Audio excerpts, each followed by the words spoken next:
أشهد أن لا إله إلا الله وحده لا شريك له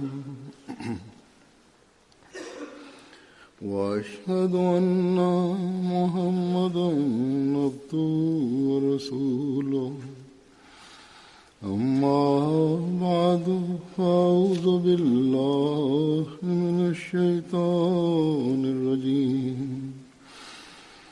بسم الله الرحمن الرحيم الحمد لله رب العالمين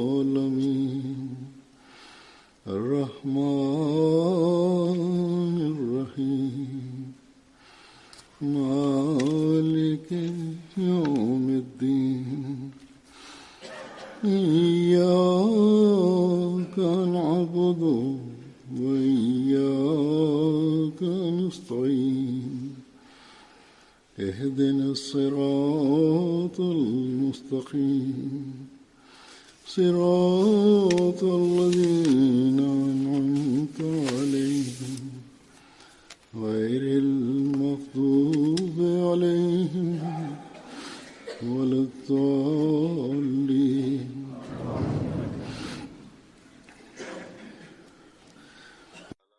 അല്ലാഹു സത്യവിശ്വാസികളോട് പറയുന്നു, നിങ്ങളുടെ ലക്ഷ്യസ്ഥാനം എപ്പോഴും ഫസ്തബിക്കുൽ ഖൈറാത്ത് ആയിരിക്കണം.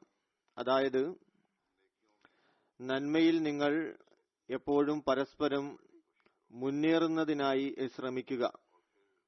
അതുകൂടാതെ നന്മ പ്രവർത്തിക്കുന്നവർ, സൽക്കർമ്മങ്ങൾ അനുഷ്ഠിക്കുന്നവർ, അല്ലാഹു അവരെ ഉത്തമ സൃഷ്ടിയാക്കിയിരിക്കുന്നു. ഏതുപോലെ അവൻ പറയുന്നു, ഇന്നല്ലദീന ആമനു വഅമിലുസ് സാലിഹാത്തി ഉലൈക ഹും ഖൈറുൽ ബരിയ. അതായത് തീർച്ചയായും വിശ്വസിക്കുകയും സൽക്കർമ്മങ്ങൾ അനുഷ്ഠിക്കുകയും ചെയ്യുന്നവർ അവർ തന്നെയാണ് ഉത്തമ സൃഷ്ടികൾ. ഹസ്രത്ത് മസീഹ് മൗഊദ് അലൈഹി സ്വലാത്തു വസ്സലാം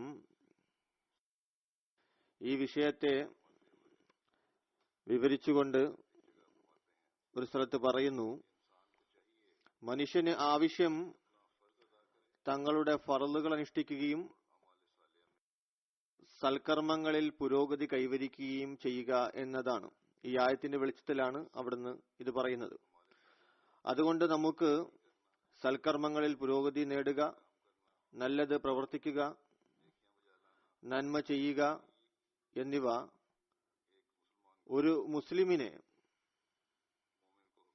ഒരു സത്യവിശ്വാസിയെ ഒരു യഥാർത്ഥ സത്യവിശ്വാസിയാക്കി മാറ്റുന്നു. അതിനായി എപ്പോഴും നമുക്ക് പരിശ്രമിക്കേണ്ടതായിട്ടുണ്ട്. നമ്മുടെ വഴികാട്ടിയായി വിശുദ്ധ ഖുർആന്റെയും ഹദീസിന്റെയും വെളിച്ചത്തിൽ ഹസ്രത്ത് മസീഹ് മൗഊദ് അലൈഹി സ്വലാം വളരെ വിശദമായ നിലയിൽ ഇതിനെ സംബന്ധിച്ച് വിവരിക്കുകയും ചെയ്തു. ഉദാഹരണമായി, നന്മ എന്താണ്, യഥാർത്ഥ നന്മ എപ്രകാരമാണ് സ്വായത്തമാക്കാൻ സാധിക്കുക, നന്മ ചെയ്യുന്നതിനായി അല്ലാഹുവിൽ വിശ്വസിക്കേണ്ടതിന്റെ ആവശ്യകത എന്താണ്, വിശ്വാസത്തിന്റെ നിലവാരം എന്തായിരിക്കണം, ഈ ഈമാന്റെ നിലവാരം എപ്രകാരമാണ് നാം ഉയർത്തേണ്ടത്, ഏതെല്ലാം മാർഗത്തിലൂടെയാണ് നന്മ കണ്ടെത്തേണ്ടത്, നന്മയുടെ എത്രയെത്ര വശങ്ങളാണുള്ളത്, നന്മകളുടെ വിഭാഗങ്ങൾ ഏതെല്ലാമാണ്, പിന്നെ അല്ലാഹു എങ്ങനെയാണ് നന്മ ചെയ്യുന്നവന് അനുഗ്രഹം ചൊരിയുന്നത്, ഇതും അവിടുന്ന് വിവരിച്ചു. അനുവദനീയമായ കാര്യങ്ങളും അതിന്റെ പരിധിക്കുള്ളിൽ ഉപയോഗിക്കുക എന്നത് നന്മയാണ്. അതിൽ അമിതത്വം കാണിച്ചാൽ അത് പിന്നെ നന്മയിൽ വളരെ കുറവ് ഉണ്ടാക്കുന്നതാണ്. ഇതും ഒരു സത്യവിശ്വാസിക്ക് തന്റെ നന്മയുടെ പരിധിയെ എത്രമാത്രം വിപുലപ്പെടുത്തേണ്ടതുണ്ട്. ചുരുക്കത്തിൽ അവിടുന്ന് നന്മയുടെ ഹിക്മത്ത്, അതിന്റെ യാഥാർത്ഥ്യം, അതിന്റെ ആത്മാവ് എന്നീ വിഷയങ്ങൾ വിവിധ സന്ദർഭങ്ങളിൽ നമ്മുടെ മുന്നിൽ തുറന്ന് വിവരിക്കുകയുണ്ടായി. ഈ സമയം ഞാൻ ഇതിനെ സംബന്ധിച്ച് അദ്ദേഹത്തിന്റെ ചില ഉദ്ധരണികൾ സമർപ്പിക്കുകയാണ്. ഈ വിഷയത്തെ വിവരിച്ചുകൊണ്ട്, അതായത് നന്മ എന്താണ്,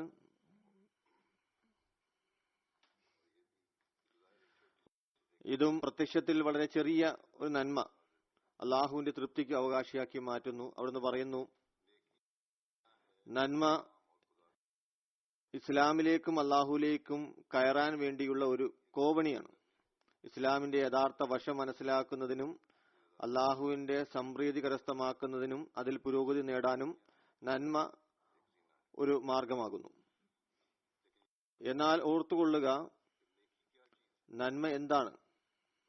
പറയുന്നു, ഷൈത്താൻ മനുഷ്യന്റെ എല്ലാ മാർഗത്തിലും ഇരുന്നു കൊണ്ട് വഴിതെറ്റിക്കാൻ ശ്രമിക്കുന്നു. അവനെ സത്യമാർഗത്തിൽ നിന്ന് തെറ്റിച്ചു കളയുന്നു. ഉദാഹരണമായി, രാത്രി ഒരുപാട് ആഹാരം തയ്യാറാക്കി ധനികന്റെ വീട്ടിലോ അല്ലെങ്കിൽ ആരുടെയെങ്കിലും വീട്ടിലോ രാത്രി കൂടുതൽ ഭക്ഷണം പാകം ചെയ്തു. റൊട്ടി, ആ ഉണങ്ങിയ റൊട്ടി അധികമായി ബാക്കി വന്നു. രാത്രി കഴിക്കാത്ത കാരണത്താൽ രാവിലെ അത് ബാക്കിയായി. അടുത്ത ദിവസം ആഹാര സമയത്ത് അവന്റെ മുന്നിൽ നല്ല നല്ല ഭക്ഷണ വിഭവങ്ങൾ വെച്ചിരിക്കെ അതിൽ നിന്ന് ഒരു പിടി പോലും കഴിച്ചിട്ടില്ല. പടിവാതിൽ ഒരു യാചകൻ വന്ന് ആഹാരം ചോദിച്ചു. ആ കഴിക്കാനിരുന്ന വ്യക്തി പറഞ്ഞു, ഉണങ്ങിയ റൊട്ടി അയാൾക്ക് നൽകുക, അത് ഇന്നലെ ബാക്കിയായ റൊട്ടി അത് അയാൾക്ക് കൊടുക്കുക. എന്നാൽ അയാളുടെ മുന്നിൽ പുതിയ ഭക്ഷണം വെച്ചിരിക്കുന്നു. പറയുന്നു, ഇത് നന്മയാകുമോ? ഉണങ്ങിയ ആ റൊട്ടി കളയാൻ വെച്ചിരുന്നതാണ്. അത് ആഡംബരയോഗി എന്തിനു കഴിക്കണം? അള്ളാഹു പറയുന്നു, വയോതേമൂന ത്വആമ ഹലാ ഹുബ്ബിഹി മിസ്കീനൻ വയതീമൻ വഅസീറ.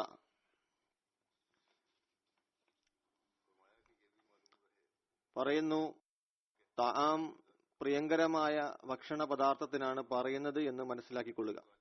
നല്ല ഭക്ഷണത്തിനാണ് പറയുന്നത്.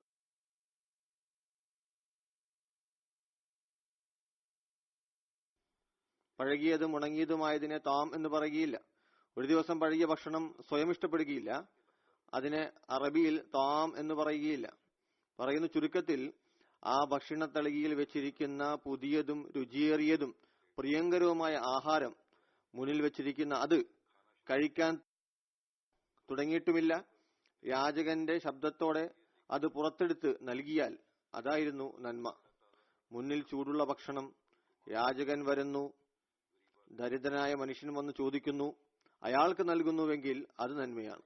അതല്ലാതെ ഞാൻ നല്ലത് കഴിക്കുകയാണ്, വീട്ടുകാരോട് പറയുന്നു, ഇന്നലെ ബാക്കിയായ ആ ആഹാരം അത് ഇയാൾക്ക് നൽകുക, അതല്ല നന്മ. ഈ ഒരു സ്ഥാനം വരെ മനുഷ്യൻ പോകുമ്പോൾ അപ്പോഴാണ് യഥാർത്ഥ നന്മ കരസ്ഥമാക്കുവാൻ അവന് സാധിക്കുക. അതിനാൽ യഥാർത്ഥ നന്മ ചെയ്യുന്നതിന് വേണ്ടിയാണ് പരിശ്രമം ഉണ്ടായിരിക്കേണ്ടത്. യഥാർത്ഥ നന്മയ്ക്ക് അള്ളാഹുവിന്റെ അസ്തിത്വത്തിൽ വിശ്വാസമുണ്ടാക്കുക എന്നതാണ്. യഥാർത്ഥ നന്മ എങ്ങനെയാണ് ഉണ്ടാവുന്നത്? ഈ നന്മ അള്ളാഹുവിൽ പരിപൂർണമായ വിശ്വാസമില്ലാതെ ഉണ്ടാകുന്നതല്ല. അതിനാൽ ഇതിനെ വിശദീകരിച്ചുകൊണ്ട് ഒരു സ്ഥലത്ത് അവിടുന്ന് പറയുന്നു, യഥാർത്ഥ നന്മയ്ക്ക് അള്ളാഹുവിന്റെ അസ്തിത്വത്തിൽ വിശ്വാസമുണ്ടാക്കുക എന്നതാണ് അഭിവാച ഘടകമായിട്ടുള്ളത്. കാരണം ആരെങ്കിലും വീടിനുള്ളിൽ എന്താണ് ചെയ്യുന്നതെന്ന് ഭാവനാത്മകമായ വ്യക്തിക്ക് അറിയാൻ സാധിക്കില്ല. അള്ളാഹുവിന്റെ അസ്തിത്വത്തിൽ വിശ്വാസമുണ്ടെങ്കിൽ എല്ലാ വസ്തുക്കളും അള്ളാഹുവിന്റെ ദൃഷ്ടിയുണ്ടെന്ന വിശ്വാസം, പ്രത്യക്ഷത്തിലുള്ള ജോലി, പ്രത്യക്ഷത്തിലുള്ള ഭരണം, സ്ഥാപനങ്ങൾ, നാളെ അതെന്താകുമെന്ന് മനുഷ്യനറിയില്ല. എന്നാൽ അള്ളാഹുവിനറിയാം. അള്ളാഹു ഓരോ കാര്യം അറിയുന്നു എന്ന ആ ഈമാൻ ഉണ്ടായിരിക്കേണ്ടതാണ്. മറഞ്ഞിരിക്കുന്ന കാര്യങ്ങൾ അവൻ അറിയുന്നു. പറയുന്നു, ഒരു പക്ഷേ നന്മ ആരെങ്കിലും നാവുകൊണ്ട് അംഗീകരിക്കുകയും എന്നാൽ തന്റെ ഹൃദയത്തിനുള്ളിൽ എന്താണ് വെക്കുന്നത് അതിനായി അവന് കണക്കെടുപ്പിന്റെ ഭയമില്ല എങ്കിൽ ലോകത്തിലെ ഒരു ഭരണകൂടത്തിനും അതിന്റെ ഭയം മനുഷ്യന്റെ എല്ലാ അവസ്ഥയിലും, അത് രാത്രിയിലും പകലിലും, ഇരുട്ടിലും വെളിച്ചത്തിലും, പ്രത്യക്ഷത്തിലും പരോക്ഷത്തിലും, ജനസഞ്ചയത്തിലും ഏകാന്തതയിലും, വീട്ടിലും അങ്ങാടിയിലും ഒരുപോലെ ആക്കി വെക്കുവാൻ സാധിക്കുകയില്ല. ചിലപ്പോൾ മനുഷ്യൻ ഒളിഞ്ഞ് ചില കാര്യങ്ങൾ ചെയ്യുന്നു. വിവിധ സ്ഥലങ്ങളിൽ ഇരുന്നു കൊണ്ട് വിവിധ അവസ്ഥയിൽ അവനറിയാം പ്രത്യക്ഷത്തിൽ ആരും തന്നെ കാണുന്നില്ല. അതുകൊണ്ട് ഭയവും അവനിലില്ല. ഈ ഭയമില്ലാത്ത കാരണം തെറ്റായ കാര്യങ്ങൾ അവൻ ചെയ്യുന്നു. എന്നാൽ അള്ളാഹു എല്ലാ കാര്യങ്ങളും അറിയുന്നവനാണ്, അവനൊഴികെ. അതുകൊണ്ട് യഥാർത്ഥ നന്മ ചെയ്യണമെങ്കിൽ അള്ളാഹുവിൽ വിശ്വാസമുണ്ടായിരിക്കേണ്ടത് വളരെ അനിവാര്യമായ കാര്യമാകുന്നു. സ്വഭാവ ഗുണങ്ങളെ ത്വരിതപ്പെടുത്തുന്നതിനായി എല്ലാ അവസ്ഥയിലും എല്ലാ സമയത്തും അവന്റെ മേൽനോട്ടവും അവന്റെ പ്രവൃത്തിയും അവന്റെ കർമ്മങ്ങളും അവന്റെ ഹൃദയത്തിലുള്ളതും സാക്ഷിയായ ഒരു അസ്തിത്വത്തിൽ വിശ്വസിക്കേണ്ടത് നിർബന്ധമാണ്. അത് അള്ളാഹുവിന്റെ അസ്തിത്വമല്ലാതെ മറ്റൊന്നുമല്ല. അതുകൊണ്ട് ഈ വിശ്വാസം ഉണ്ടെങ്കിൽ, ഈ നിലവാരത്തിലുള്ള വിശ്വാസമുണ്ടെങ്കിൽ, എല്ലാ സമയത്തും അള്ളാഹുവിനെ ഓർമ്മയുണ്ടെങ്കിൽ, അപ്പോൾ ആയിരിക്കും മനുഷ്യൻ യഥാർത്ഥ നന്മ ചെയ്യുന്നവനായി മാറുക. വീണ്ടും യഥാർത്ഥ നന്മയുടെ വിശദീകരണം നൽകിക്കൊണ്ട് അവിടുന്ന് പറയുന്നു, തഖ്വ എന്നതിന്റെ അർത്ഥം തിന്മയുടെ അതിസൂക്ഷ്മമായ വഴികളിൽ നിന്ന് വിട്ടുനിൽക്കുക എന്നതാണ്. എന്നാൽ ഓർത്തുകൊള്ളുക, നന്മ ഇത്രമാത്രമല്ല. ഒരു മനുഷ്യൻ പറയുന്നു, ഞാൻ നല്ലവനാണ്. എന്തുകൊണ്ടെന്നാൽ ഞാൻ മറ്റുള്ളവരുടെ ധനം മോഷ്ടിച്ചിട്ടില്ല, കളവ് നടത്തിയിട്ടില്ല, തെറ്റായ രീതിയിൽ സമ്പാദിച്ചിട്ടില്ല. ഇതൊന്നും നന്മയല്ല. പറയണം, മോഷണം ചെയ്തില്ല, കളവ് നടത്തിയിട്ടില്ല, ദുർനോട്ടവും വ്യഭിചാരവും ചെയ്തില്ല. ഇത്തരത്തിലുള്ള നന്മ ആരിഫീങ്ങളുടെ ദൃഷ്ടിയിൽ യാതൊരു വിലയുമില്ലാത്തതാണ്, പരിഹാസപാത്രമാണ്. ഒരുപക്ഷെ അവൻ ഇത് ചെയ്യുകയാണെങ്കിൽ, മോഷണമോ കളവോ ചെയ്താൽ അവനുടൻ ശിക്ഷ ലഭിക്കുന്നതാണ്. അതുകൊണ്ട് ഇതൊന്നും തന്നെ നന്മയല്ല, ആരിഫീങ്ങളുടെ മുന്നിൽ യാതൊരു പ്രാധാന്യം അറിയിക്കുന്നവയല്ല. എന്നാൽ യഥാർത്ഥവും നേരായ നന്മ എന്നത് മനുഷ്യകുലത്തിന് സേവനം ചെയ്യുക എന്നതാകുന്നു. അള്ളാഹുവിന്റെ മാർഗത്തിൽ പരിപൂർണ സത്യതയും ആത്മാർത്ഥതയും കാണിക്കുക എന്നതാകുന്നു. അവന്റെ മാർഗത്തിൽ ജീവൻ നൽകാൻ പോലും തയ്യാറായിരിക്കുക. അതുകൊണ്ടാണ് ഇവിടെ പറയുന്നത്, ഇന്നല്ലാഹ മഅല്ലദീന തഖൗ വല്ലദീന ഹും മുഹ്സിനൂൻ.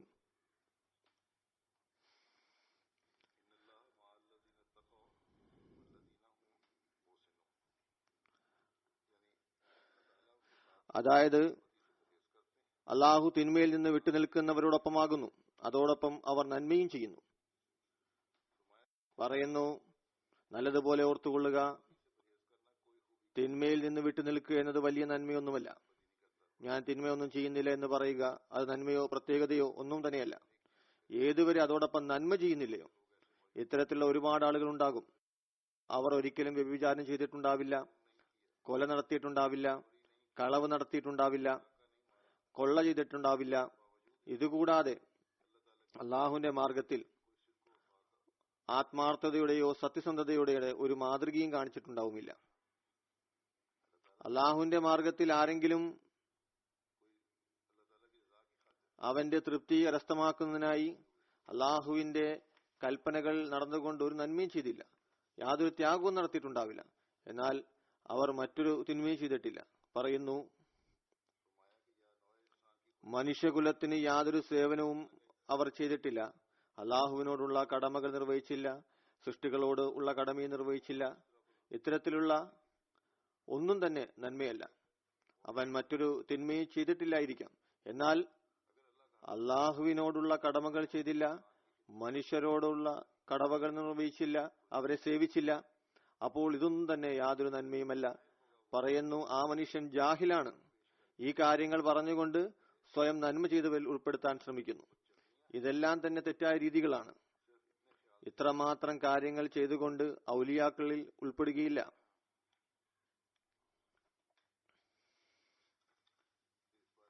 ഇക്കാര്യത്തെക്കുറിച്ച് കൂടുതലായി അവിടുന്ന് വിശദീകരിച്ചു പറയുന്നു, ഇത് അഭിമാനാർഹമായ കാര്യമൊന്നുമില്ല. മനുഷ്യൻ ഇക്കാര്യത്തിൽ സന്തോഷിക്കുന്നു. അവൻ വ്യഭിചാരം ചെയ്യുന്നില്ല, കളവ് നടത്തിയില്ല, മോഷണം ചെയ്തില്ല. ഇത് വല്ല പ്രത്യേകതയുമാണോ? തിന്മകൾ ചെയ്യുന്നതിൽ നിന്ന് വിട്ടുനിൽക്കുക, അതിൽ അഭിമാനം കൊള്ളുക, ഇത് വലിയ കാര്യമൊന്നുമല്ല. ഞാൻ ഒരിക്കലും തന്നെ തിന്മ ചെയ്തില്ല. പറയുന്നു, യഥാർത്ഥത്തിൽ അവനറിയാം കളവ് ചെയ്യുകയാണെങ്കിൽ കൈമുറിക്കപ്പെടുന്നതാണ്, അല്ലെങ്കിൽ ഇന്നത്തെ നിയമം അനുസരിച്ച് ശിക്ഷയായി ജയിലിൽ പോകേണ്ടി വരും. കളവ് നടത്തുമ്പോൾ പിടിക്കപ്പെടുന്നു, ജയിൽ ശിക്ഷ ഉണ്ടാകുന്നു. ഇത് വല്ല നന്മയൊന്നുമല്ല, ഇത് ശിക്ഷയോടുള്ള ഭയമാണ്. പറയുന്ന അള്ളാഹുവിന്റെ മുന്നിൽ തിന്മയിൽ നിന്ന് വിട്ടുനിൽക്കുക എന്നതിന്റെ പേരല്ല ഇസ്ലാം, മറിച്ച് തിന്മകളെ ഉപേക്ഷിച്ചുകൊണ്ട് നന്മകൾ സ്വായത്തമാക്കുന്നില്ലയോ അതുവരെ ഈ ആത്മീയ ജീവിതത്തിൽ ജീവനുള്ളവനായിരിക്കുകയില്ല. ഇസ്ലാമിക അധ്യാപനങ്ങളുടെ യാഥാർത്ഥ്യം ഇതാണ്: തന്റെ ആത്മീയതയിൽ പുരോഗതി നേടുക, തന്റെ ആത്മീയ ജീവിതത്തെ മെച്ചപ്പെടുത്തുക. വെറും തിന്മകൾ മാത്രം ഉപേക്ഷിക്കുകയാണെങ്കിൽ ആത്മീയ ജീവിതം അതുകൊണ്ട് മെച്ചപ്പെടുകയില്ല. ആത്മീയ ജീവിതം പ്രാപിക്കുന്നതിന് വേണ്ടി തിന്മകളെ ഉപേക്ഷിച്ചുകൊണ്ട് നന്മകൾ സ്വായത്തമാക്കേണ്ട ആവശ്യമുണ്ട്. പറയുന്നു, അതില്ലാതെ ആത്മീയ ജീവൻ നിലനിൽക്കുകയില്ല, പിന്നെ അവൻ മരണപ്പെടുന്നതാണ്. നന്മ ഒരു തരത്തിൽ ഭോജനദ്രവ്യമാണ്. പറയുന്നു, ഇതുപോലൊരു മനുഷ്യൻ ഭൗതിക ആഹാരമില്ലാതെ ജീവിക്കാൻ സാധിക്കാത്തതുപോലെ, അതുപോലെ തന്നെ നന്മ സ്വായത്തമാക്കാതെ ഒന്നും തന്നെ നിലനിൽക്കുകയില്ല. ഈ അവസ്ഥ വിശ്വാസത്തിൽ മുന്നേറുമ്പോഴാണ് ലഭിക്കുക. അള്ളാഹുവിലുള്ള വിശ്വാസത്തിന്റെ നിലവാരം എപ്രകാരമായിരിക്കണം? അതിനെ സംബന്ധിച്ച് മനുഷ്യന്റെ അകവും പുറവും ഒന്നുപോലെ ആകുമ്പോഴാണ് ഈ നിലവാരം കരസ്ഥമാക്കുക. അത് പുറമേയുള്ള വിശ്വാസം മാത്രമായിരിക്കരുത്. എപ്രകാരമെന്നാൽ, ഒരു വിഷം ഉണ്ടാക്കുന്ന നഷ്ടം അതിലുണ്ടായിരിക്കുന്ന വിശ്വാസം, അവനത് കഴിക്കുന്നത് മൂലം മരണം സംഭവിക്കും എന്ന പോലുള്ള വിശ്വാസം ഉണ്ടായിരിക്കേണ്ടതാണ്. ഒരു പാമ്പിന്റെ മാളത്തിൽ മനുഷ്യൻ കൈയിടുകയാണെങ്കിൽ പാമ്പ് അതിനുള്ളിൽ ഉണ്ടെങ്കിൽ അത് കടിക്കുന്നതാണ്. അതുപോലുള്ള വിശ്വാസവും അള്ളാഹുവിന്റെ അസ്തിത്വത്തിൽ ഉണ്ടായിരിക്കേണ്ടതാണ്. ഒരുപക്ഷെ തിന്മ ചെയ്യുകയാണെങ്കിൽ അള്ളാഹു എല്ലാ സമയത്തും എന്നെ കാണുന്നവനാണ്, അതുകൊണ്ട് എനിക്ക് ശിക്ഷ ലഭിക്കും. അള്ളാഹു പറയുന്നു, അതും ഞാൻ കാണുന്നു.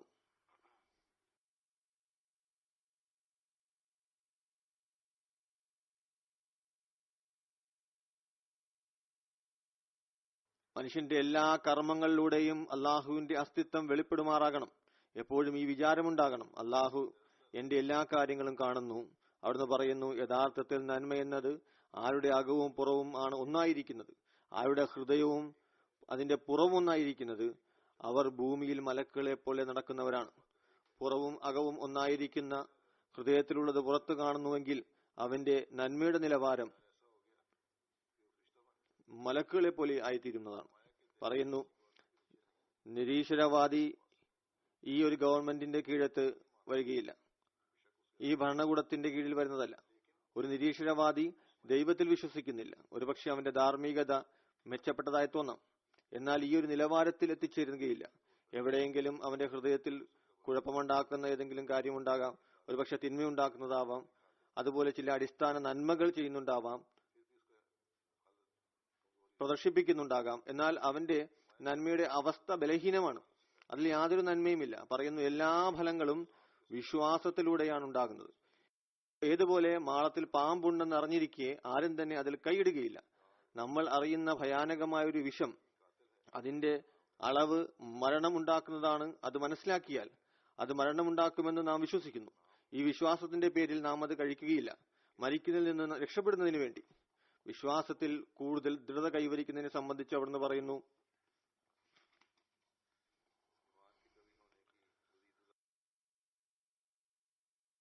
ദൃഢമായി ധരിച്ചുകൊള്ളുക.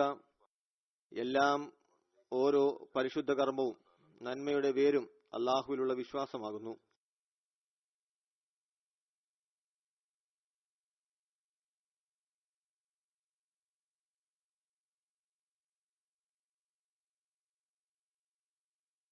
എത്രമാത്രം മനുഷ്യന്റെ വിശ്വാസത്തിൽ ബലഹീനതയുണ്ടാകുന്നുവോ അത്രമാത്രം ബലഹീനതയും അലസതയും കർമ്മങ്ങളിൽ കാണുന്നതാണ്.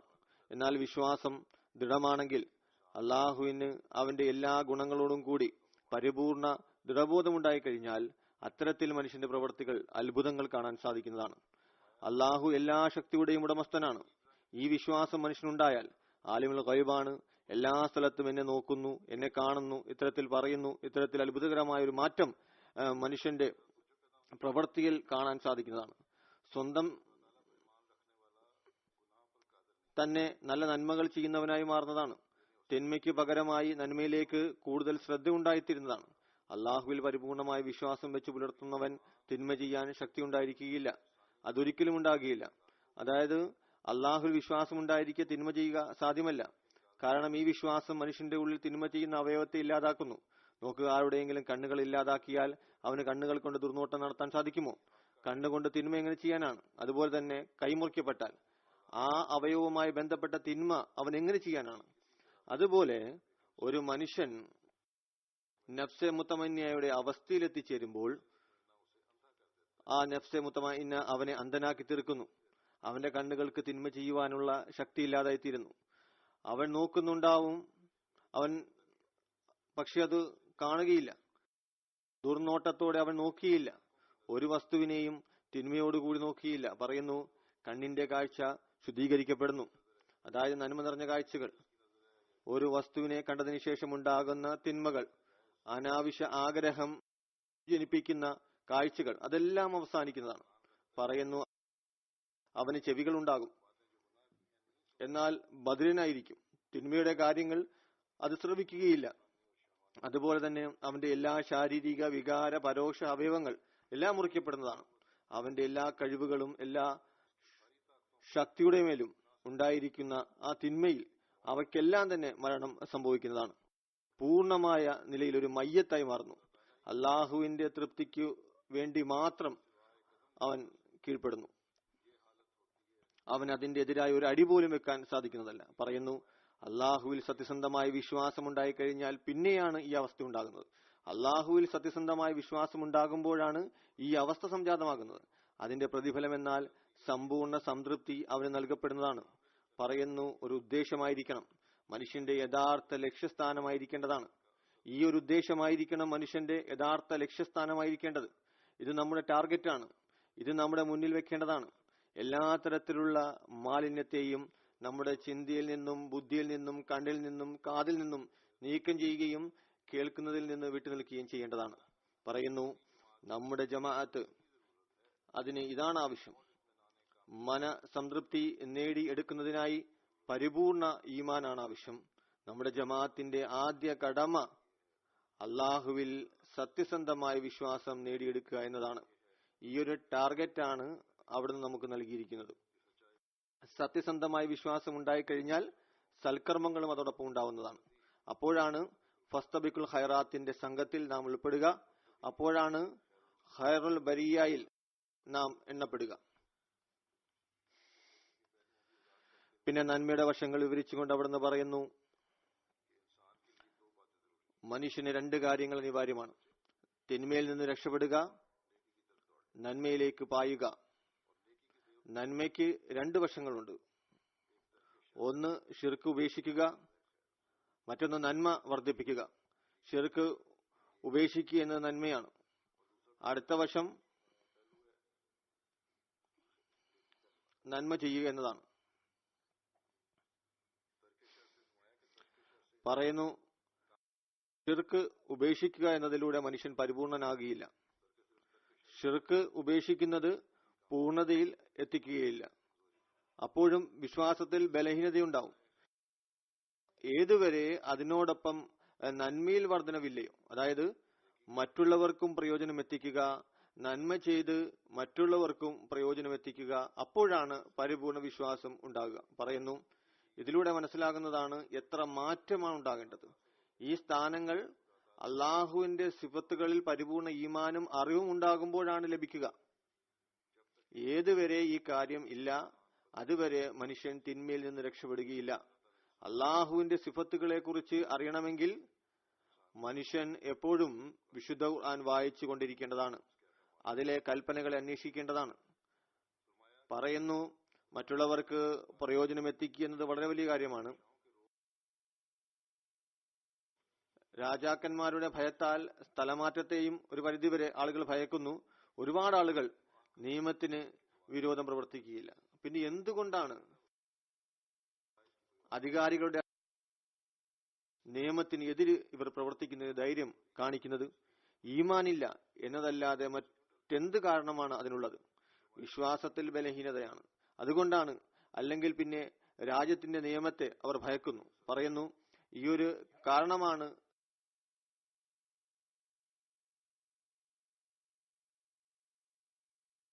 തിന്മകൾ ചെയ്യുന്നു, നന്മകൾ ചെയ്യുന്നില്ല.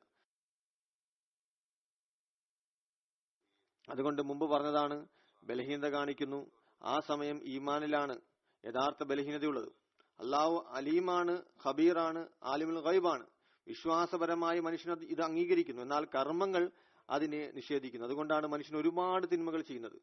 വിശ്വാസമില്ല എന്ന കാരണത്താൽ ഒരുപാട് നന്മകൾ ചെയ്യാൻ അവന് തൗഫീക്കും ലഭിക്കുകയില്ല.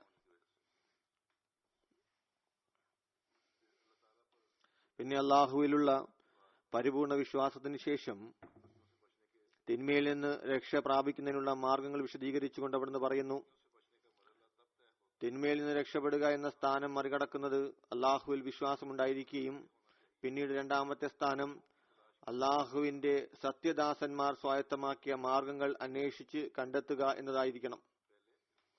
ആദ്യം അള്ളാഹുവിൽ ഈമാൻ ഉണ്ടാക്കുക, പിന്നെ അള്ളാഹുവിന്റെ സത്യദാസന്മാർ, അമ്പിയാക്കൾ, സ്വാലിഹീങ്ങൾ ചെയ്ത നന്മകളും മാർഗങ്ങളും അന്വേഷിച്ച് കണ്ടെത്തുക, അതിനെ സ്വായത്തമാക്കുക. അത് ഒരേ ഒരു മാർഗമാണ്. അതിലൂടെ സ്വാത്വികരും സന്മാർഗരും ഭൂമിയിൽ ചരിച്ച് എത്രമാത്രം ദൈവാനുഗ്രഹങ്ങളാൽ അനുഗ്രഹിതരായി മാറി അതിന്റെ അറിവ് ഇപ്രകാരം മനസ്സിലാക്കാൻ സാധിക്കുന്നതാണ്. അള്ളാഹു അവരോട് എപ്രകാരമാണ് പെരുമാറിയതെന്ന് മനുഷ്യൻ തിരിച്ചറിയുക എന്നതാണ്.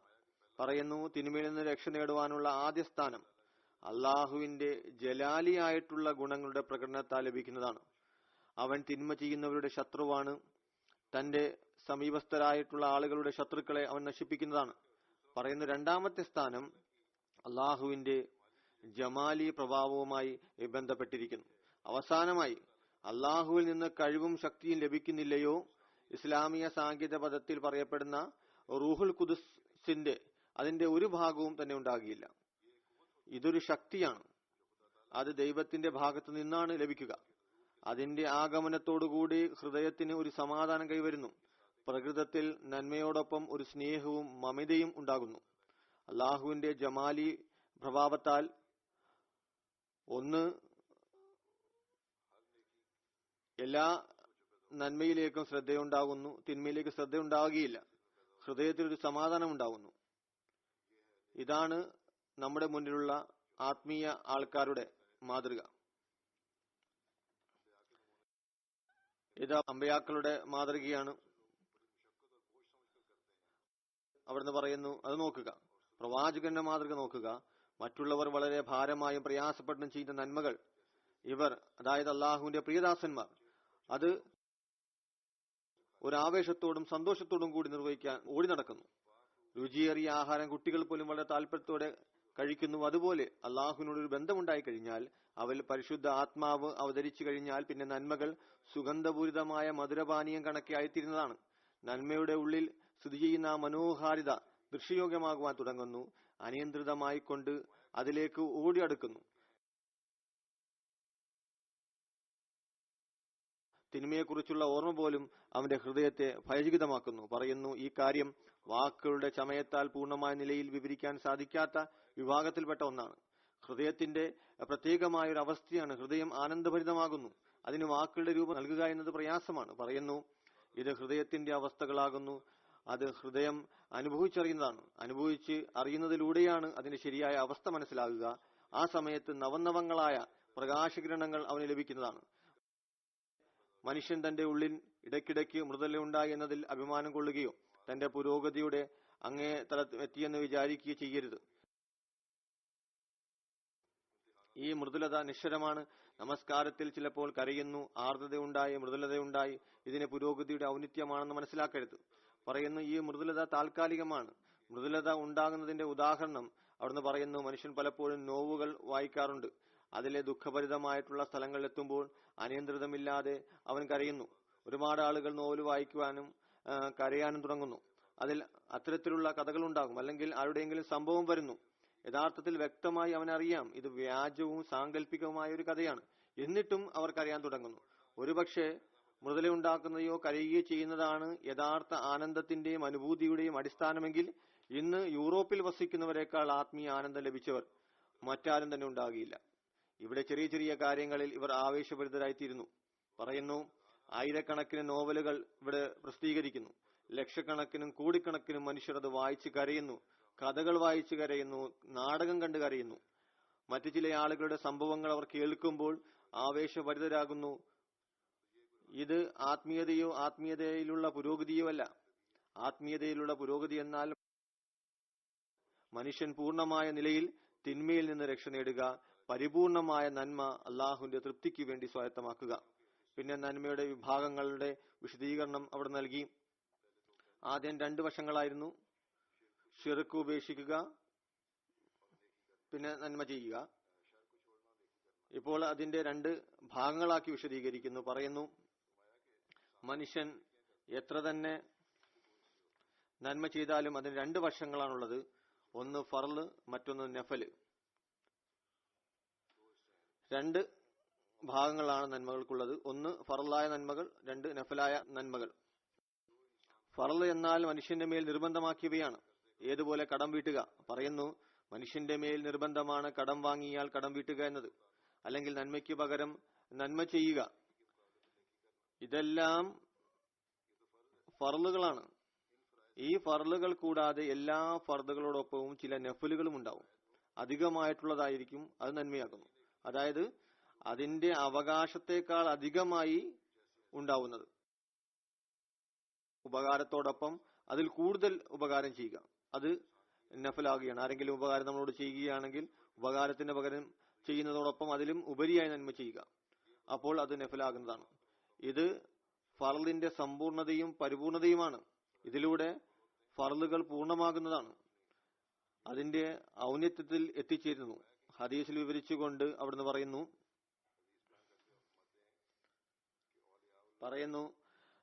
ഹദീസിൽ വിവരിച്ചതുപോലെ ഔലിയാക്കളുടെ ഫർളുകൾ പൂർണ്ണമാകുന്നത് നഫലുകളിലൂടെയാണ്.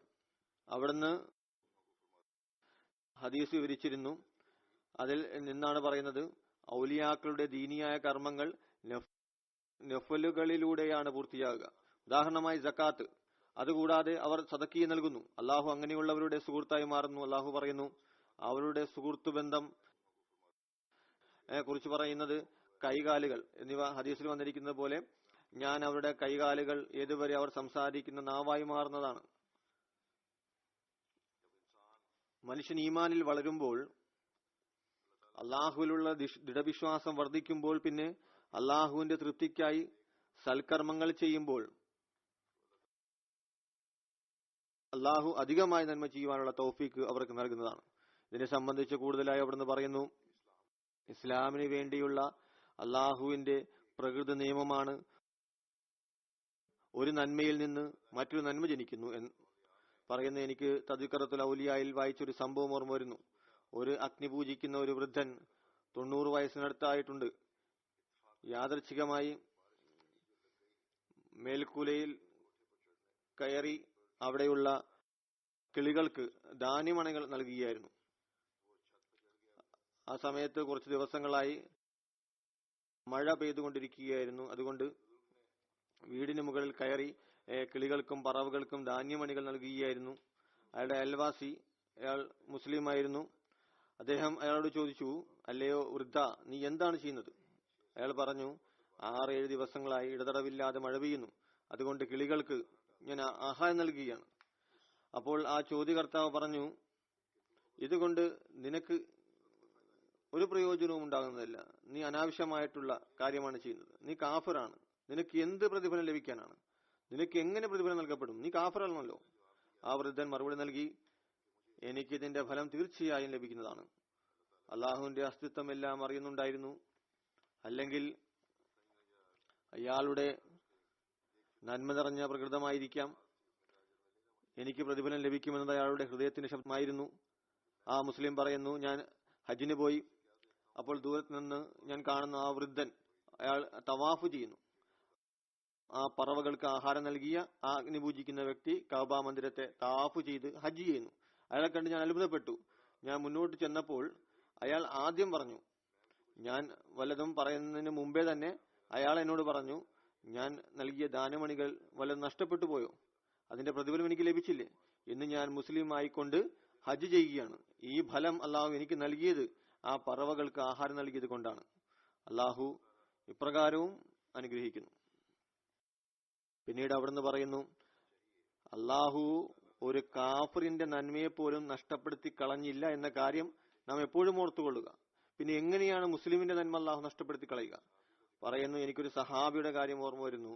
അദ്ദേഹം പറഞ്ഞു, അള്ളാഹുവിന്റെ റസൂലെ സല്ലല്ലാഹു അലൈഹി വസല്ലം, ഞാൻ കാഫിറായിരുന്ന കാലത്ത് ഒരുപാട് സദഖകൾ ചെയ്തിട്ടുണ്ട്. അതിന്റെ പ്രതിഫലം എനിക്ക് ലഭിക്കുമോ? ഞാൻ കാഫിറായിരുന്നപ്പോൾ ഞാൻ ഒരുപാട് സദഖകൾ നൽകിയിരുന്നു, നന്മ ചെയ്യുവാൻ ശ്രമിച്ചിരുന്നു. എനിക്ക് അതിന്റെ പ്രതിഫലം ലഭിക്കുമോ? നബി സല്ലല്ലാഹു അലൈഹി വസല്ലം തിരുമേനി പറഞ്ഞു, ആ സദഖകളാണ് നിനക്ക് ഇസ്ലാം സ്വീകരിക്കാൻ വഴി ഒരുക്കിയിരിക്കുന്നത്. ആ സദഖയുടെ പ്രതിഫലമാണ് നിനക്ക് ലഭിച്ചുകൊണ്ടിരിക്കുന്നത്. അതുകൊണ്ടാണ് നീ ഇന്ന് മുസ്ലിം ആയിരിക്കുന്നത്. പിന്നീട് ഈ കാര്യത്തെ വിശദീകരിച്ചുകൊണ്ട്, അതായത് അനുവദനീയമായ കാര്യങ്ങളും പരിധിക്കുള്ളിൽ വെച്ചുകൊണ്ട് ഉപയോഗിക്കുക, അതും ഒരു നന്മയാകുന്നു. അവിടുന്ന് പറയുന്നു, നന്മയുടെ അടിത്തറ ഇതുമാണ്. അനുവദനീയമായ ഭൗതിക ലോകത്തെ ആനന്ദവും വികാരവും അതിനെ അതിന്റെ പരിധിക്ക് പുറത്തു പോകാൻ അനുവദിക്കാതിരിക്കുക. ഏതുപോലെ ഭക്ഷണപാനീയ പദാർത്ഥങ്ങൾ അള്ളാഹു അത് ഹറാമാക്കിയിട്ടില്ല. എന്നാൽ ആ ഭക്ഷണപാനീയ പദാർത്ഥങ്ങൾ ഒരു മനുഷ്യൻ രാവും പകലും തന്റെ ജോലിയാക്കി തീർത്താൽ അതിന്റെ പേര് ദീനിൽ മുന്നേറലാണോ? എന്നാൽ ഈ ആനന്ദം ദുനിയാവിൽ വെച്ചിരിക്കുന്നത് നഫ്സാകുന്ന അശ്വം ഭൗതിക മാർഗത്തിൽ ക്ഷീണിക്കാതിരിക്കാനാണ്. അള്ളാഹു ഭക്ഷണപാനീയങ്ങളിൽ അനുഭൂതി വെച്ചിരിക്കുന്നത് അതിലൂടെ മനുഷ്യനിൽ ശക്തി ഉണ്ടാകുന്നതിന് വേണ്ടിയാണ്. അങ്ങനെ അള്ളാഹുവിനോടുള്ള കടമകളും ഫർളുകളും അനുഷ്ഠിക്കാൻ മനുഷ്യന് സാധിക്കുന്നതിന് വേണ്ടിയാണ്. ഈ ഒരു വീക്ഷണവും കഴിക്കുന്ന സമയത്ത് നമുക്കുണ്ടായിരിക്കേണ്ടതാണ്. ആരോഗ്യം മോശമാകരുത് പറയുന്നു. അതിനുദാഹരണം ഇതാണ്. ഒരു രഥത്തിൽ നീണ്ട യാത്ര ചെയ്യുമ്പോൾ 7-8 നാഴിക താണ്ടിക്കഴിഞ്ഞാൽ യാത്രികൻ തന്റെ കുതിരകൾക്ക് ക്ഷീണം മനസ്സിലാക്കി അതിന് വിശ്രമം നൽകുന്നു, അതിന് ആഹാരം നൽകുന്നു, അതിന്റെ ഈ പഴയ ക്ഷീണം മാറുന്നതിന് തമ്പടിക്കുന്നു. പ്രവാചകന്മാർ ഭൗതിക വസ്തുക്കൾ ഉപയോഗിക്കുന്നത് ഇപ്രകാരമാണ്. നബിമാരും തിന്നുകയും കുടിക്കുകയും ചെയ്യുന്നവരാണ്. ഭൗതിക വസ്തുക്കളിൽ നിന്ന് അവർക്കും സമാധാനം ലഭിക്കുന്നു. വിവാഹവും നിക്കാഹും ഭക്ഷണപാനീയങ്ങളുണ്ട്, സന്താനങ്ങളുണ്ട്, മറ്റു ഭൗതിക വസ്തുക്കളുണ്ട്. ഇതെല്ലാം തന്നെ പ്രവാചകന്മാരും ഉപയോഗിക്കുന്നു. പറയുന്നു, അവർക്ക് എല്ലാം ലഭിച്ചത് ഇങ്ങനെ തന്നെയാണ്. കാരണം അവരുടെ മേലൊരു വലിയ ജോലി ലോകത്ത് ഇസ്ലാഹ് ചെയ്യുക എന്ന ജോലി ഉണ്ട്. അള്ളാഹുവിന്റെ അനുഗ്രഹം അവരുടെ കൈത്താങ് ആയിരുന്നില്ല എങ്കിൽ നശിച്ചു പോകുമായിരുന്നു. ഏതുപോലെ ഒരു കുതിരവണ്ടിക്കാരൻ തന്റെ യാത്ര ഭംഗിയാക്കുന്നതിനായി കുതിരയ്ക്ക് ഭക്ഷണം നൽകുന്നു, അതുപോലെ പ്രവാചകന്മാർ നല്ല വസ്തുക്കൾ തിന്നുകയും കുടിക്കുകയും ചെയ്യുന്നു. ദുനിയാവിന്റെ ഇസ്ലാഹിലേക്ക് ശ്രദ്ധിക്കുന്നതിന് വേണ്ടിയിട്ടാണ് അവർ ഇതെല്ലാം ഉപയോഗിക്കുന്നത്. ഒരിക്കൽ ഹദ്റത്ത് മസീഹ് അലൈഹി ഇസ്ലാമിനെ ആക്ഷേപിക്കുകയുണ്ടായി. ഖലീഫ അവലിനോടും ഇത് പറയുകയുണ്ടായി. ആക്ഷേപം ഇതായിരുന്നു, ഹദ്റത്ത് മസീഹ് അലൈഹി ഇസ്ലാം പുലാവ് കഴിക്കാറുണ്ടായിരുന്നു.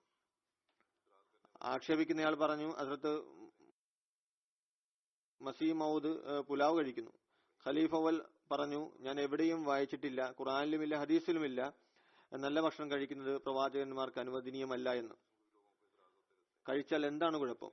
ഇത്തരത്തിൽ അനാവശ്യമായ ആക്ഷേപങ്ങൾ ആളുകൾ ഉന്നയിച്ചുകൊണ്ടിരിക്കുന്നു. ആളുകൾ മനസ്സിലാക്കുന്നത് മോശമായ ആഹാരം കഴിക്കുക എന്നതാണ് ആത്മീയത എന്നാണ്. യഥാർത്ഥത്തിൽ അത് തെറ്റാണ്. നബി സല്ലല്ലാഹു അലൈഹി വസല്ലം തിരുമേനി നമ്മുടെ മുന്നിൽ വെച്ച സുന്നത്ത് അനുസരിച്ചാണ് നാം പ്രവർത്തിക്കേണ്ടത്. അവിടുന്ന് ഒരു സഹാബിയോട് പറഞ്ഞു, ഞാൻ നല്ല ഭക്ഷണം കഴിക്കുന്നു, നല്ല വസ്ത്രം ധരിക്കുന്നു, ഞാൻ വിവാഹവും കഴിച്ചു, അതിൽ സന്താനങ്ങളുമുണ്ട്, ഞാൻ ഉറങ്ങുന്നു, ആരാധന നിർവഹിക്കുകയും ചെയ്യുന്നു. അതുകൊണ്ട് എന്റെ സുന്നത്തനുസരിച്ചാണ് നിങ്ങൾ നടക്കേണ്ടത്. അതിനുശേഷം ഹദ്റത്ത് മസീഹ് അലൈഹി സ്വലാം പറയുന്നു, പ്രവാചകന്മാരുടെ രീതി അതിൽ മുഴുകി തന്നെ ഇരിക്കുക എന്നതല്ല. അവർ ഭൗതിക വസ്തുക്കളിൽ മുഴുകിയിരിക്കുന്നവരല്ല. മുഴുകുക എന്നത് സംശയം വിന ഒരു വിഷമാകുന്നു. ഒരു ഭൗതികൻ അവൻ ആഗ്രഹിക്കുന്നു ചെയ്യുന്നു, ആഗ്രഹിക്കുന്നു തിന്നുന്നു. അതുപോലെ ഒരു സാലിഹൻ ചെയ്യുകയാണെങ്കിൽ അള്ളാഹുവിന്റെ മാർഗം അവനിൽ തുറക്കുകയില്ല. ഭൗതികൻ ആഗ്രഹം അനുസരിച്ച് തിന്നുകയും കുടിച്ചും തന്റെ ഭൗതിക ജോലികൾ ചെയ്യുന്നു. ഒരു സാലിഹ് അങ്ങനെ ചെയ്യുകയില്ല. ഒരു സാലിഹ് അങ്ങനെ ചെയ്യുന്ന പക്ഷം അള്ളാഹുവിന്റെ മാർഗം അവനിൽ തുറക്കുന്നതല്ല. അള്ളാഹുവിന് വേണ്ടി ആരാണ് പാദം ഉയർത്തുന്നത്? അള്ളാഹു തീർച്ചയായും അവന്റെ അരികിൽ ഉണ്ടായിരിക്കുന്ന. അള്ളാഹു പറയുന്നു, ഇഅ്ദിലു ഹുവ അഖ്റബു ലിത്തഖ്വ. പറയുന്നു, സമൃദ്ധിയിലും ഭക്ഷണപാനീയങ്ങളിലും മിതത്വം പാലിക്കുക എന്നതിന്റെ പേര് തഖ്വ എന്നാകുന്നു. മനുഷ്യൻ വ്യഭിചരിക്കുകയോ തഖ്വ നടത്തുകയോ കളവ് നടത്തുകയോ ചെയ്യുക മാത്രമല്ല തിന്മ, മറിച്ച് അനുവദനീയമായ കാര്യങ്ങളിൽ മിതത്വം പാലിക്കാതിരിക്കുക അതും തിന്മയാണ്. അനുവദനീയമായ കാര്യം മിതത്വം കാണിക്കുക എന്നത് തഖ്വയാണ്, നന്മയുമാണ്. തന്റെ ഈ അധ്യാപനത്തിൽ വിശദീകരണം നൽകിക്കൊണ്ട് പറയുന്നു, തന്നോടുള്ള ബന്ധത്തിലും ഭൗതികമായ കാര്യങ്ങളിലും അതിലെ വസ്തുക്കളോടുമുള്ള ബന്ധവും അതിലുണ്ടായിരിക്കേണ്ട നന്മ എന്താണ്, അതിൽ വെച്ചിരിക്കുന്ന നന്മ എന്താണ്, അതിനെ സംബന്ധിച്ച് അവിടുന്ന് പറയുന്നു, നമ്മുടെ അധ്യാപനം ഇതാകുന്നു: എല്ലാവരോടും നല്ല രീതിയിൽ പെരുമാറുക, അവരിൽ ഏൽപ്പിച്ചിരിക്കുന്ന ജോലികൾ പരിപൂർണ്ണ അനുസരണം ഉണ്ടായിരിക്കണം, ഭൗതികമായിട്ടുള്ള ഗവൺമെന്റിലും അധികാരികളോടും അനുസരണം പുലർത്തണം. കാരണം അവരിൽ ഏൽപ്പിക്കപ്പെട്ട ഉത്തരവാദിത്തം അവർ നിർവഹിക്കുകയാണ്. ജീവന്റെയും ധനത്തിന്റെയും സംരക്ഷണം അവരിലാണ് ഏൽപ്പിക്കപ്പെട്ടിരിക്കുന്നത്. പൗരത്വത്തിന്റെ കാര്യങ്ങൾ നല്ല പെരുമാറ്റം ഉണ്ടായിരിക്കേണ്ടതാണ്. കാരണം പ്രജയ്ക്കും ചില ഉത്തരവാദിത്തങ്ങളുണ്ട്. അവിടെ ഒരുപക്ഷെ മുത്തക്കി അല്ല എങ്കിൽ ബിദ്അത്തിലും ശിർക്കിലും അടിപ്പെട്ടു പോവുകയാണെങ്കിൽ നമ്മുടെ എതിരാളികളാണെങ്കിലും ശരി, അവരുടെ പുറകിൽ നിന്ന് നമസ്കരിക്കാൻ പാടുള്ളതല്ല, നന്മ ചെയ്യേണ്ടതാണ്. എന്നാൽ നന്മ എന്നതിന്റെ അർത്ഥം ഇതല്ല. നമ്മുടെ എതിരാളികളാണ്, ബിദ്അത്തുകൾക്ക് അടിമപ്പെട്ടിരിക്കുകയാണ്, അവരുടെ പിറകിൽ നമസ്കാരം നിർവഹിക്കാൻ പാടില്ല. നന്മയെന്ന് പറയുന്നത് അവരോട് നല്ല പെരുമാറ്റം തീർച്ചയായും ചെയ്യേണ്ടതാണ്. എത്ര തന്നെ എതിർപ്പ് പ്രകടിപ്പിച്ചാലും ശരി.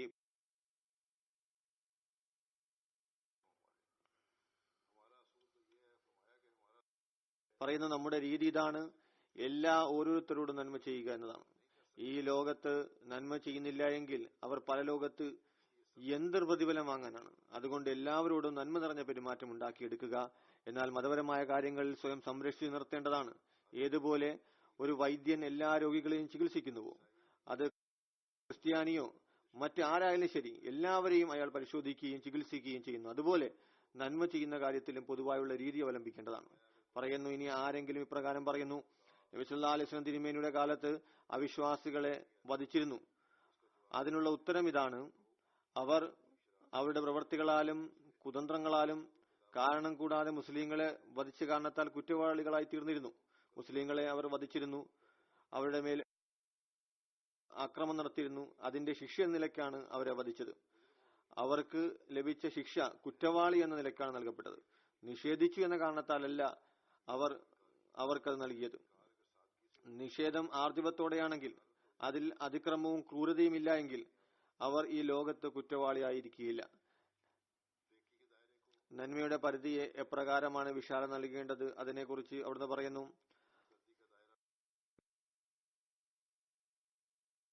സഹാനുഭൂതിയുടെ പരിധി എന്റെ മുന്നിൽ വളരെ വിശാലമായി ഉണ്ടായിരിക്കുന്നുവെന്ന് മനസ്സിലാക്കിക്കൊള്ളുക.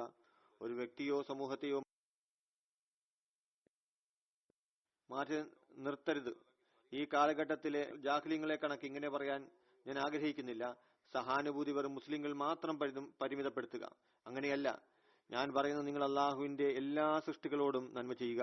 അത് ആര് തന്നെയായാലും ശരി, ഹിന്ദുവോ മുസ്ലിം അല്ലെങ്കിൽ മറ്റാരാണെങ്കിലും ശരി. തന്റെ സമൂഹത്തിൽ മാത്രമായി സഹാനുഭൂതി പരിമിതപ്പെടുത്തുവാൻ ആഗ്രഹിക്കുന്നവരുടെ വാക്കുകൾ കേൾക്കുന്നത് ഞാൻ ഇഷ്ടപ്പെടുന്നില്ല. ചിലർ ഇത് ചിന്തിക്കുന്നു: തേനിന്റെ കൂജിയിൽ കൈയിടുകയാണെങ്കിൽ, എണ്ണയിൽ മുക്കി അതിൽ തീയിടുകയാണെങ്കിൽ എത്ര എണ്ണയാണ് കയ്യിൽ പറ്റിപ്പിടിക്കുന്നത്, അത്രമാത്രം വഞ്ചന അന്യരോട് ചെയ്യാവുന്നതാണ്. ഇത് ചില അനഹമ്മദികളുടെ ചിന്താഗതിയാണ്. തേനിന്റെയോ മധുരവസ്തുവിലെ കൈയിട്ട് അതിൽ നിന്ന് കൈ പുറത്തെടുക്കുക, എന്നിട്ട് അതിനെ എണ്ണയിൽ മുക്കുക. എത്ര അളവ് എണ്ണയാണ് ആ കയ്യിൽ പറ്റിപ്പിടിക്കുന്നത്, അത്രമാത്രം ചതി പ്രയോഗം മറ്റുള്ളവർ ചെയ്യാവുന്നതാണ്. അത്ര വഞ്ചന അനുവദനീയമാണ്. അത്ര ജനങ്ങളുടെ അവകാശം നിഷേധിക്കുന്നത് അനുവദനീയമാണ്. അത് അങ്ങേയറ്റം തിന്മയാണ്, അത് അനുവദനീയമല്ല. പറയുന്നു, അവരുടെ ബുദ്ധിശൂന്യമായ ചിന്താഗതികൾ വലിയ നാശമാണ് ഉണ്ടാക്കിയിരിക്കുന്നത്. ഇവരെ മൃഗങ്ങളും വന്യജീവികളുമാക്കിയിരിക്കുന്നു. ഇന്നത്തെ മുസ്ലിങ്ങളുടെ അവസ്ഥ ഇതാണ്. എന്നാൽ ഞാൻ നിങ്ങളെ വീണ്ടും വീണ്ടും ഉപദേശിക്കുകയാണ്: നിങ്ങളുടെ സഹാനുഭൂതിയുടെ പരിധിയെ നിങ്ങൾ ഒരിക്കലും പരിമിതപ്പെടുത്തരുത്. സഹാനുഭൂതിയുടെ കാര്യത്തിൽ അള്ളാഹു തന്ന അധ്യാപനം അനുസരിച്ചാണ് പ്രവർത്തിക്കേണ്ടത്. അതായത്, ഇന്നല്ലാഹ യഅ്മുറു ബിൽ അദ്ലി വൽ ഇഹ്സാനി വഇതാഇ ദിൽ ഖുർബ. അതായത്, നന്മ ചെയ്യുന്ന കാര്യത്തിൽ ആദ്യം നിങ്ങൾ നീതിയെ മുന്നിൽ വെക്കുക. ആരാണ് നിങ്ങളോട് നന്മ ചെയ്യുന്നത്, അവരോട് നിങ്ങളും നന്മ ചെയ്യുക. രണ്ടാമത്, അതിലും മെച്ചപ്പെട്ട നിലയിൽ അവരോട് പെരുമാറുക. അത് ഇഹ്സാനാകുന്നു. ഇഹ്സാന്റെ നിലവാരം ഉയരുകയാണെങ്കിൽ അത് വലിയ ഭാരിച്ച നന്മയാകുന്നു. എപ്പോഴെങ്കിലും ഇഹ്സാൻ ചെയ്യുന്നവനോട് തിരിച്ച് ഇഹ്സാൻ ചെയ്യപ്പെടുന്നതാണ്. അതിലും വലിയ സ്ഥാനം. മനുഷ്യൻ അതിലൂടെ നന്മ ചെയ്യുകയാണെങ്കിൽ, അത് വ്യക്തിപരമായ സ്നേഹത്തിന്റെ അടിസ്ഥാനത്തിലാണെങ്കിൽ, അതിൽ വ്യക്തമായ നിലയിൽ ഇഹ്സാന്റെ രൂപം ഉണ്ടാകുകയില്ല. ഏതുപോലെ ഒരു മാതാവ് തന്റെ കുഞ്ഞിനെ പരിപാലിക്കുന്നു, അതിനായി അവൾ വല്ല പ്രതിഫലവും ആഗ്രഹിക്കുന്നില്ല. എന്നാൽ ഒരു ആവേശത്താൽ തന്റെ കുഞ്ഞിനു വേണ്ടി തന്റെ സുഖവും തന്റെ വിശ്രമവും എല്ലാം തന്നെ ത്യാഗം ചെയ്യാൻ തയ്യാറാകുന്നു. ഏതുവരെ എന്നാൽ ഏതെങ്കിലും ഒരു രാജാവ് ഈ മാതാവിനോട് കൽപ്പിക്കുകയാണ്, നീ നിന്റെ കുഞ്ഞിന് പാല് നൽകരുത്, അങ്ങനെ ചെയ്യുന്നത് മൂലം കുഞ്ഞ് നഷ്ടപ്പെടുകയാണെങ്കിലും അവൾക്ക് യാതൊരു ശിക്ഷയും ഉണ്ടാകുന്നതല്ല എന്ന് പ്രഖ്യാപിക്കുമ്പോൾ ആ മാതാവ് അത് കേട്ടുകൊണ്ട് സന്തോഷിക്കുമോ? അതനുസരിക്കുമോ? ഒരിക്കലും തന്നെയില്ല. അവൾ തന്റെ ഹൃദയം കൊണ്ട് അത്തരത്തിൽ കൽപ്പന നൽകിയ രാജാവിനെ ശപിക്കുന്നതാണ്. അത്തരത്തിലുള്ള നന്മയാണെങ്കിൽ അത് ആത്മീയതയിൽ പുരോഗതി നേടി നേടി അതിന്റെ പാരമ്യതയിൽ എത്തിച്ചേരുന്നതാണ്. നന്മയെന്നത് ഹൃദയത്തിൽ എപ്പോഴും നന്മയെക്കുറിച്ചുള്ള ചിന്തയുണ്ടായിരിക്കും, അതാണ് നന്മ. അവിടുന്ന് പറയുന്നു,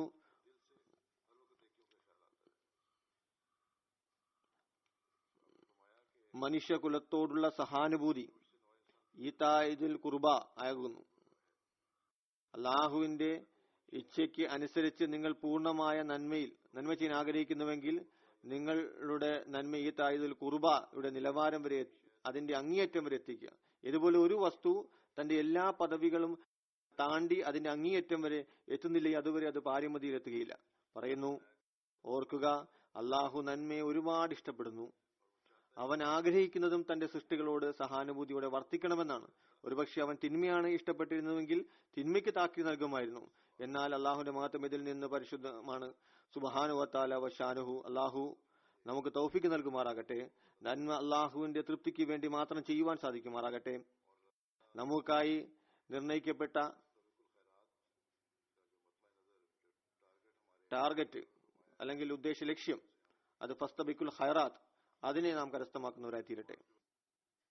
നമസ്കാരത്തിന് ശേഷം ഞാൻ ചില ജനാസ ഗായിബുകൾ നമസ്കരിപ്പിക്കുന്നതാണ്. ആദ്യത്തേത് ബഹുമാനപ്പെട്ട മഖ്സൂദ് ആതിഫ് സാഹിബ് മുറബി സിൽസിലയുടേതാണ്. അദ്ദേഹം ബഹുമാന പ്രൊഫസർ മഹ്മൂദ് അഹമ്മദ് സാഹിബ് ആതിഫിന്റെ മകനാണ്. അദ്ദേഹം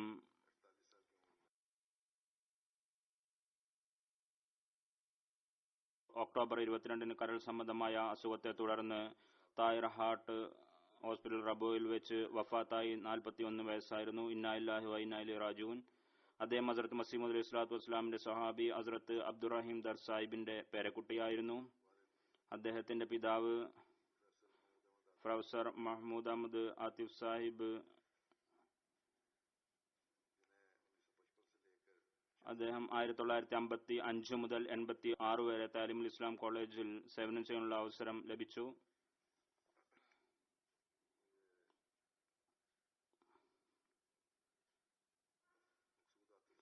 മഖ്സൂദ് ആതിഫ് സാഹിബിന്റെ മകനായിരുന്നു. പ്രാരംഭ വിദ്യാഭ്യാസം റബുവയിൽ നിന്ന് കരസ്ഥമാക്കി. പിന്നീട് ജീവിതം വഖഫ് ചെയ്ത് ജാമ്യയിൽ പ്രവേശിച്ചു. 1992 ഷാഹിദ് പാസായി. ആദ്യം അദ്ദേഹത്തിന്റെ ആഗ്രഹം പട്ടാളത്തിൽ ചേരുക എന്നുള്ളതായിരുന്നു. പിന്നീട് അദ്ദേഹം ഒരു സ്വപ്നത്തിന്റെ അടിസ്ഥാനത്തിൽ കോളേജ് വിദ്യാഭ്യാസം ഉപേക്ഷിച്ച് ജാമ്യയിൽ പ്രവേശിച്ചു. അവിടെ നിന്ന് ഷാഹിദ് ഡിഗ്രി കരസ്ഥമാക്കി മുറബിയായിക്കൊണ്ട് ഇറങ്ങി. അള്ളാഹുവിന്റെ അനുഗ്രഹത്താൽ ഇദ്ദേഹത്തിന് ഭാര്യയെ കൂടാതെ 2 പെൺകുട്ടികളും 1 ആൺകുട്ടിയുമാണ് ഉള്ളത്. 3 പേരും വിദ്യാർത്ഥികളാണ്. ചെറിയ മകൻ ആസിഫ് ഹാമിദ് ഹിഫ്ദ് ക്ലാസിലാണ്. വിശുദ്ധ ഖുർആൻ മനപ്പാഠം ചെയ്യുകയാണ്. മഖ്സൂദ് ആതിഫ് സാഹിബ് 1991 ജാമ്യയിൽ നിന്നും ഇറങ്ങിയതിന് ശേഷം പാകിസ്ഥാനിലെ പല പട്ടണങ്ങളിലും സേവനം ചെയ്തു. അതിനുശേഷം ഫ്രഞ്ച് ഭാഷ പഠിക്കുന്നതിനു വേണ്ടി യൂണിവേഴ്സിറ്റിയിൽ പ്രവേശനം നേടി. May 1997 Ivory കോസ്റ്റിൽ മുബല്ലിഗായി അയക്കപ്പെട്ടു. 2002 വരെ ഐവറി കോസ്റ്റിൽ സേവനം ചെയ്യാനുള്ള തൗഫീഖ് ലഭിച്ചു. പിന്നീട് 2016 വരെ ബുർക്കിന-ഫാസോയിൽ സേവനം ചെയ്യാനുള്ള തൗഫീഖും ലഭിച്ചു. പിന്നീട് കരൾ സംബന്ധമായ അസുഖത്തെ തുടർന്ന് പാകിസ്ഥാനിൽ വിളിപ്പിക്കപ്പെട്ടു. അദ്ദേഹത്തിന്റെ ഭാര്യ പറയുന്നു, ഞാൻ ഐവറി കോസ്റ്റിൽ പോയപ്പോൾ വളരെ പ്രയാസപ്പെട്ട് എനിക്ക് ഫ്രഞ്ച് ഭാഷ പഠിപ്പിച്ചു. കാരണം എന്റെ സ്വന്തം കാര്യങ്ങൾ നോക്കാനും അതുപോലെ തന്നെ മറ്റുള്ളവരുമായി ഇടപഴകാനുള്ള എളുപ്പത്തിനും ലജ്നകളുടെ ശിക്ഷണത്തിനും വേണ്ടിയായിരുന്നു ഇത് എന്ന് പറയുമായിരുന്നു. അദ്ദേഹത്തിന്റെ സഹപ്രവർത്തകർ എഴുതുന്നു, അദ്ദേഹത്തിന്റെ മുഖം എപ്പോഴും പുഞ്ചിരിക്കുന്നതായിരുന്നു. വളരെ അധികം ബുദ്ധിമാനായിരുന്നു. തമാശ പറയുന്ന പ്രകൃതക്കാരനായിരുന്നു. വലിയവരെയും സഹപ്രവർത്തകരെയും ബഹുമാനിക്കുന്ന വ്യക്തിത്വമായിരുന്നു അദ്ദേഹത്തിൻ്റെത്. അദ്ദേഹത്തിൽ അനുസരണത്തിന്റെ റൂഹ് വളരെ വലുതായിരുന്നു. അല്ലാഹു തആല ഇദ്ദേഹത്തിന്റെ പദവികൾ ഉയർത്തുമാറാവട്ടെ. ഇദ്ദേഹത്തിന്റെ മക്കൾക്ക് ക്ഷമയും സ്ഥൈര്യവും നൽകുമാറാകട്ടെ. അദ്ദേഹത്തിന്റെ നന്മകൾ തുടർന്നു കൊണ്ടുപോകാനുള്ള തൗഫീഖും അവർക്ക് നൽകുമാറാകട്ടെ. രണ്ടാമത്തെ ജനാസ ബഹുമാനിയ അലി സയ്യിദ് മൂസ സാഹിബിന്റേതാണ്. സദർ ജമാഅത്ത് തൻസാനിയയുടേതാണ്. അദ്ദേഹം സെപ്റ്റംബർ 30 87 വയസ്സിൽ വഫാത്തായി. ഇന്നാ ലില്ലാഹി വ ഇന്നാ ഇലൈഹി റാജിഊൻ. 1950 ചിറ്റാൻഡി തൻസാനിയയിലാണ് ജനിച്ചത്. പിന്നീട് അദ്ദേഹം 1980 ദാറുസ്സലാം യൂണിവേഴ്സിറ്റിയിൽ പ്രവേശനം നേടി. അവിടെ നിന്ന് അഗ്രികൾച്ചർ എക്കണോമിക്സിൽ ഒരു ഡിഗ്രി കരസ്ഥമാക്കി.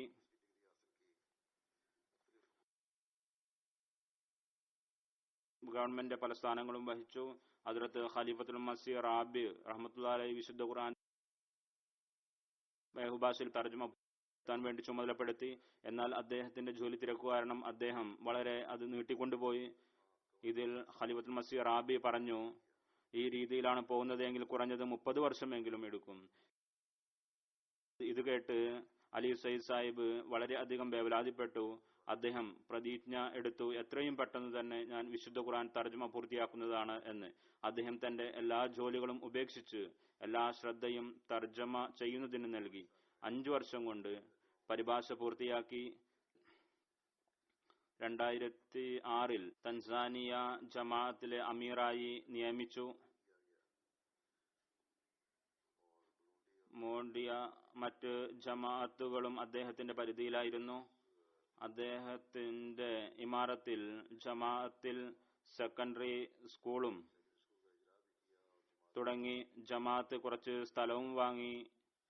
വളരെ ആത്മാർത്ഥവും കൂറും ഉള്ള വ്യക്തിയായിരുന്നു. നന്മ നിറഞ്ഞ മനുഷ്യനായിരുന്നു.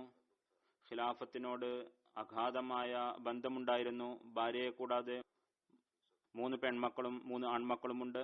അള്ളാഹു ഇവർക്ക് അദ്ദേഹത്തിന്റെ നന്മ നിലനിർത്തുവാനുള്ള തൗഫീഖ് നൽകുമാറാകട്ടെ. അദ്ദേഹത്തിന്റെ പദവികൾ ഉയർത്തുമാറാകട്ടെ. മൂന്നാമത്തെ ജനാസ ബഹുമാനിയ നുസ്രത്ത് ബീഗം സാദിഖ സാഹിബയുടേതാണ്. എരിമുവാൽ കനാൽ റബുവയുടേതാണ്. 16 17 മധ്യരാത്രിയിൽ താഹിർ ഹാർട്ട് ഇൻസ്റ്റിറ്റ്യൂട്ടിൽ വെച്ചാണ് അദ്ദേഹം വഫാത്തായത്. അറബി ഡെസ്കിന്റെ ഇൻചാർജായ മുഅ്മിൻ താഹിർ സാഹിബിന്റെ മാതാവായിരുന്നു. അവരുടെ പ്രത്യക്ഷമായ പ്രത്യേകത തൗഹീദിനോട് അഗാധമായ സ്നേഹവും ശിർക്കിനോടും അനാചാരത്തോടും അങ്ങേയറ്റത്തെ വെറുപ്പുമായിരുന്നു. അവർ ചെയ്യുന്ന നന്മകളെ എപ്പോഴും മറച്ചു വെക്കുന്നതിലും വിനയം കാണിക്കുകയും ചെയ്തിരുന്നു. ഇവരുടെ പിതാമഹൻ ഹസ്രത്ത് മിയാ അത്താഉല്ല സാഹിബ് ഹസ്രത്ത് മസീഹ് അലൈഹി സ്വലാത്തു വസ്സലാമിന്റെ സഹാബിയായിരുന്നു. മൗലാന ബുർഹാനുള്ള സാഹിബ് മുഖേനയാണ് ഇദ്ദേഹം ബയ്യത്ത് ചെയ്തത്. അദ്ദേഹം പറഞ്ഞതുകൊണ്ട് ഖാദിയാനിൽ വന്നു. ഖുർആൻ പഠിക്കുന്നതിനും പഠിപ്പിക്കുന്നതിനും വളരെ താൽപര്യയായിരുന്നു. ഹസ്രത്ത് ഖലീഫത്തുൽ മസീഹ് സാലിസ് ഒരു പദ്ധതി ആവിഷ്കരിച്ചിരുന്നു. വൃദ്ധയായ സ്ത്രീകൾക്കും പ്രായമുള്ള സ്ത്രീകൾക്കും വിശുദ്ധ ഖുർആൻ പഠിപ്പിക്കേണ്ടതാണ് എന്ന്. ചില 70 വയസ്സിന് മുകളിലുള്ള അക്ഷരജ്ഞാനമില്ലാത്ത സ്ത്രീകളും ഇവരിൽ നിന്ന് ഖുർആൻ പാരായണം ചെയ്യാൻ പഠിച്ചു. ഇത് മാത്രമല്ല, ചിലർ തർജ്ജമയും പഠിച്ചു. അനഹ്മദി സ്ത്രീകളും കുട്ടികളും ഖുർആൻ പഠിച്ചു. ഒരുപാട് കുട്ടികൾ അവിടെ നിന്ന് പുസ്തകങ്ങൾ വാങ്ങി എഴുത്തും വായനയും പഠിച്ചു. ഹദ്റത്ത് മസീഹ് അലൈഹി സ്വലാത്തു വസ്സലാമിന്റെ ഗ്രന്ഥങ്ങൾ വായിക്കാൻ വളരെ താൽപര്യമായിരുന്നു. പദ്യങ്ങൾ ഒരുപാട് മനഃപ്പാടമാക്കിയിരുന്നു. കലാമെ മഹ്മൂദ്, ദുർറ അദൻ, ദുർറ സമീൻ, ഇതിൽ ഒരുപാട് പദ്യം മനഃപ്പാടമാക്കിയിരുന്നു. മകൻ എഴുതുന്നു, മഹ്മൂദ് കെ ആമീൻ എന്ന കവിത വളരെ വേദനയോടുകൂടി പാരായണം ചെയ്തിരുന്നു. പാരായണം ചെയ്യുമ്പോൾ കണ്ണിൽ നിന്നും കണ്ണീര് ഒഴുകുമായിരുന്നു. അതുകൂടാതെ അനാചാരങ്ങൾക്ക് എതിരായി വളരെ വലിയ പ്രവർത്തനമായിരുന്നു ചെയ്തിരുന്നത്. ഈമാനിൽ ബലഹീനരായിരുന്ന സ്ത്രീകളുടെ ശീലമായിരുന്നു അനാചാരങ്ങൾ ചെയ്യുക എന്നത്. അതിനെതിരെ വലിയ ജിഹാദാണ് ചെയ്തിരുന്നത്. അവരെ വളരെ വലിയ ജിഹാദ് ചെയ്താണ് അവരെ അതിൽ നിന്നും പിന്തിരിപ്പിച്ചിരുന്നത്.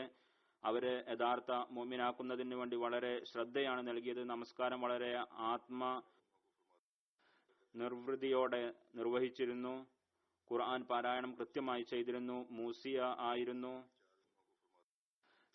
അവരുടെ 6 മക്കളിൽ ഒരാൾ ഞാൻ പറഞ്ഞതുപോലെ താഹിർ മുഅ്മിൻ സാഹിബ്. 4 ആൺമക്കളുണ്ട്. 4 പേരും ജീവിതം വഖഫ് ചെയ്ത് ജമാഅത്തിന് വേണ്ടി സേവനം ചെയ്യുന്നവരാണ്. ഇവരുടെ എല്ലാ മക്കൾക്കും ഇവരുടെ Kalady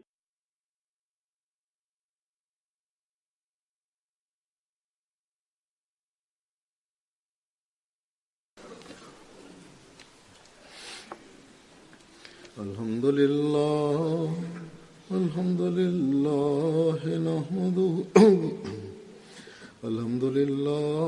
nahmaduhu wa nasta'inuhu wa nastaghfiruhu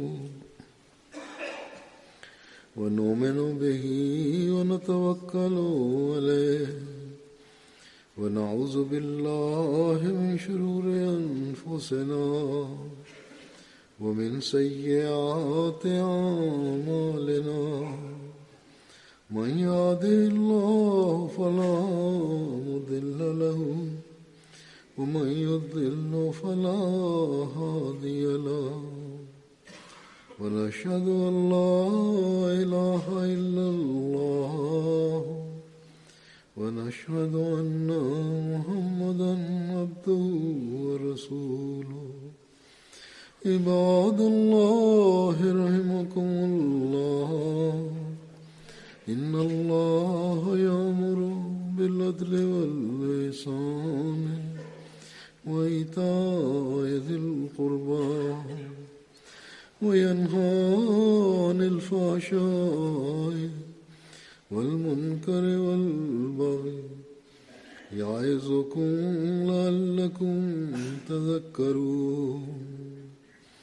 اذكروا الله يذكركم وادعوه يستجب لكم ولذكر الله أكبر.